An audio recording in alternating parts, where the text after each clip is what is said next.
Sekali penyakit ini mula timbul dalam masyarakat, dia akan terus merebak dan dia akan terus meruncing. Perkataan Nabi Lut alaihissalam Allah rakam dalam Quran. Bagaimana dia berdakwah, dia pi satu tempat. Dia kata sesungguhnya kalian mendatangi lelaki dengan lelaki, min dunin nisa, kalian tinggalkan perempuan. Dan kata Al-Imam Al-Alusi dalam Ruhul Bayan tafsir, sebahagian kecil ada juga tuan-tuan, dia bila ada hak laki dengan laki ni, ada perempuan ada juga, tapi sikit.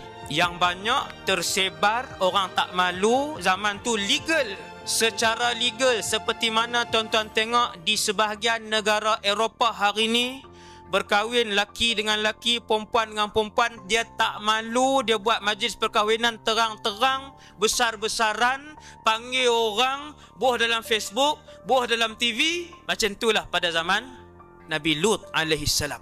Seperti mana pada zaman Nabi Lut homoseksual itu legal, siapa pun tak malu. Kira berkahwin buat kenduri, terlampau biasa, tak ada siapa malu. Perasaan tak ada apa. Perasaan redha dengan maksiat tu sudah mula menular. Dan itu petanda yang sangat buruk di dalam umat ini. Tuan-tuan, lagi bertambah umur umat Nabi Muhammad, makin elok ke makin teruk?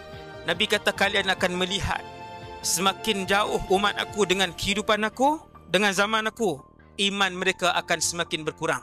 Sekali penyakit ini mula timbul dalam masyarakat, dia akan terus merebak dan dia akan terus meruncing.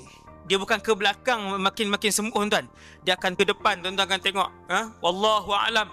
Tetapi begitu sifat yang diceritakan oleh Rasulullah yang akan berlaku kepada umat Nabi Muhammad sallallahu alaihi wasallam. Dia akan lagi teruk.